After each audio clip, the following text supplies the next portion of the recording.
மாண்புமிகு உறுப்பினர் வேலு அவர்கள். மாண்புமிகு பேரவைத் தலைவர்களே, இது சம்பந்தமாக நம்முடைய பொதுப்பணித்துறை அமைச்சர்கள் என்னென்ன சட்ட நடவடிக்கை எல்லாம் ஏற்கனவே திராவிட முன்னேற்றங்களும் சரி அதிமுகவும் இது தொடர்பாக என்னென்ன விளக்கங்கள் பெற்றது, என்னெல்லாம் உச்சநீதிமன்றத்தில் எல்லாம் விளக்கமாக எடுத்து சொன்னார்கள்.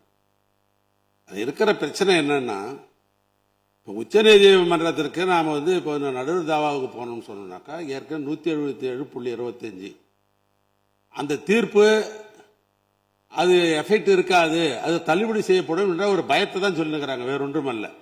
ஆனால் 177.25 அதை பொறுத்தளவுக்கு என்னன்னா அது பெரிய விளக்கெல்லாம் கொடுத்துட்டாங்க.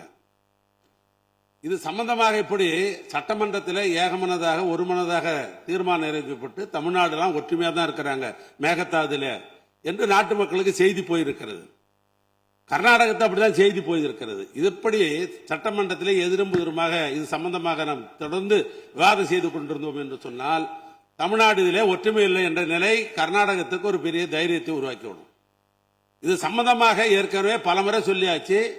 நாங்க இந்த திருத்தம் கொண்டு வருபவர் கூட என்ன சொன்னோம்னாக்கா, எங்களுடைய சீனியர் கவுன்சில் வச்சு டெல்லியில இருக்கிற சீனியர் கவுன்சில்லாம் எல்லாரையும் வச்சு அலசி பார்த்து இந்த 177.2க்கும் இந்த தீர்ப்புக்கு இதற்கு சம்பந்தம் இல்லை, இந்த மேகதாதுக்கு என்று தனியாக இது கேட்கலாம் நடுவர் மன்றம் என்று சொன்ன அடிப்படையில் தான் இந்த திருத்தத்தை நாங்கள் கொடுத்தோம்.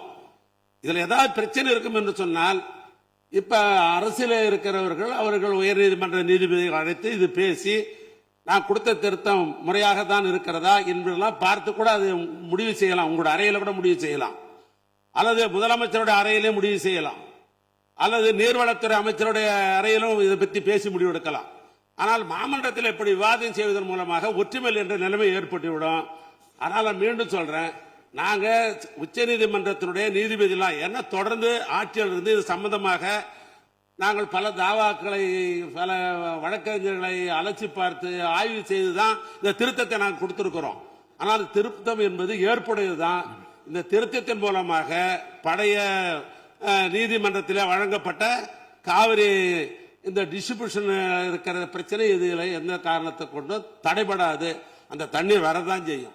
பிளே ஸ்டோர் மற்றும் ஆப் ஸ்டோரில் இருந்து பாலிமர் செயலியை QR கோடு மூலம் பதிவிறக்கம் செய்யுங்கள். செய்திகளை உடனுக்குடன் பெறுங்கள்.